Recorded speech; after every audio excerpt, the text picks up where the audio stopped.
Good morning. This is the call and response part. Good morning. Yeah. Gonna need glasses for this. Everybody here from Nashville knows that when you go to something important, it's always about who the unannounced performer is, right?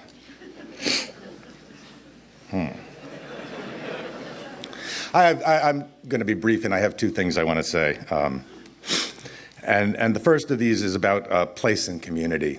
We're here at the Belcourt Theater, this place, this great room. And some may have wondered, interesting choice of a place for this. Why the Belcourt? It's not because it's conveniently located, or certainly, as many of you probably learned this morning, not because of its copious, unlimited free parking. It's because it's a very important place in this community and in our family and in our neighborhood. It's kind of the perfect place. It's the beating heart, or part of the beating heart, of all that is culturally fantastic about Nashville, which is so relevant for Max, not just because this is a place in our neighborhood where he and us, there's a seat somewhere out there in the middle with his name on it, if I'm not mistaken, and ours as well. But because culture is so significant for him, this is a place where we spent a lot of time together, where Megan forced him to watch It's a Wonderful Life several times, and me as well, although I, of course, would always arrive 30 minutes late because I've always thought it was maybe just a little too long. And the reason I wanted to say this and explain the place, because what this is really about is community. The one thing I've learned in the last couple of days is that this crushing weight of sadness and loss has an incredible emotional counterweight called community. I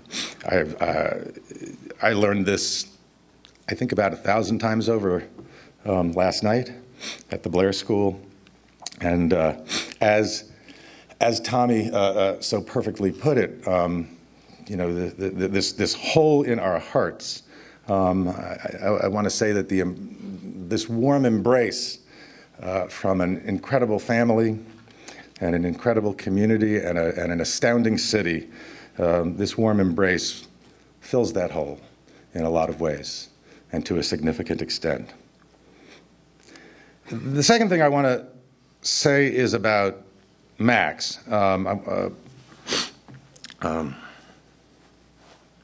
Max.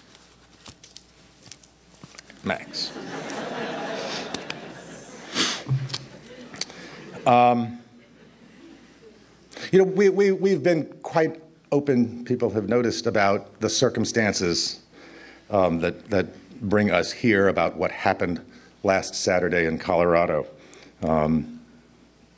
We think that's important, Megan and I, that people understand about the mistake he made. And we all, of all ages, have made incredible mistakes in our lives, and we almost always walk away from them. And he made one that you don't walk away from.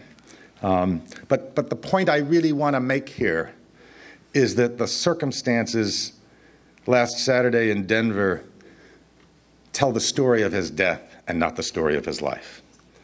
And the person he really was is not the person that was there on Saturday. And I came here actually all prepared to tell a little bit of that story, but the people who have spoken before me have told it in such an astounding way that I'm going to, what I'm certainly going to do is jettison my adjectives, because I can't outdo the ones we've heard. He was all the things that have been described.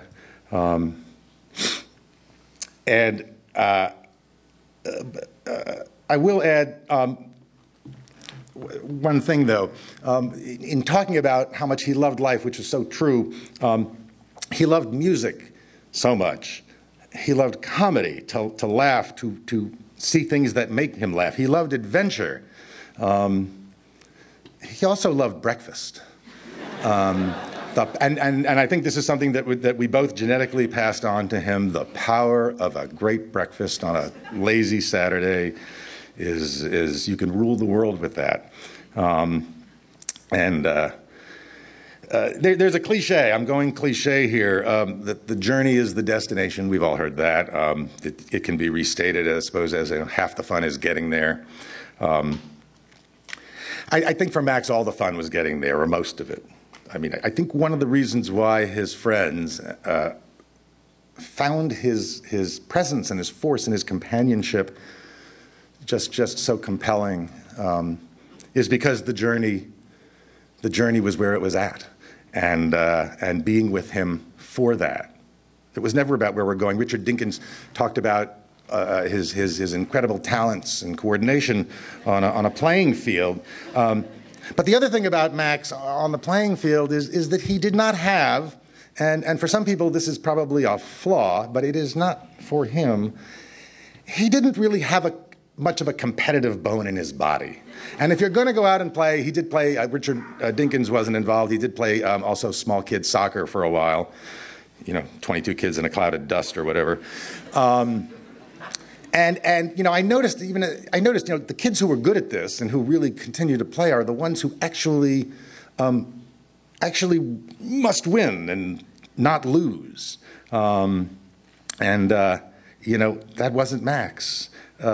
He didn't want to beat the other team. He wanted to meet the other team. And I just think that's just the person. The person, this warm, sensitive, tolerant, there are those adjectives, inquisitive, companionable person. So the people we love and know, spouses and parents and children, we capture each other with sort of moments, right? Frozen moments in time that don't exactly define our relationships, but encapsulate them maybe in a perfect instant. And I just share one very quickly. A few years ago, Megan and Max and I were, I didn't say me like you would, we were in Alaska. We had occasion to go to the Pacific Northwest for a family wedding, and we snuck in a side trip to Alaska. And as part of that, we were on a boat for a few days, cruising around sounds, and it wasn't a ship. There were people going on these cruises in Alaska. This was like a boat with 50 people and a naturalist. It was very groovy. And as part of that one day, there was a sort of a little side trip where we were rafting on a glacial lake. So it's an incredible place, the three of us, and with some other people too. But we're in this astounding, incredible place, stark, cold, even though it was August, and it's one of those places where you just have this, your inner thought is, holy cow, this is amazing. Right? I mean, just like, oh my God. And the thing I want to say about this is it's not that we ever needed to turn to each other and look at each other and say that. It was that we were living this fantastic, breathtaking outdoor moment kind of through each other's eyes, the three of us. And that's the kind of moment where you're not a parent and a child, you're just individuals. You hope you come to know your children, not just as your children, but as individuals, and where you understand each other in this perfect, exquisite way. And that's one of many moments. And what I learned yesterday, meeting so many people over at the Blair School, was that a lot of people, or to use a phrase that is suitable for a movie theater, Max had a co-starring role in a lot of those moments, and I think that, and I learned that from people I didn't even know. It was just astounding, and I just would say that having those moments and keeping them with you, that's, I think, maybe the way to take that hole in your heart and fill it the rest of the way up.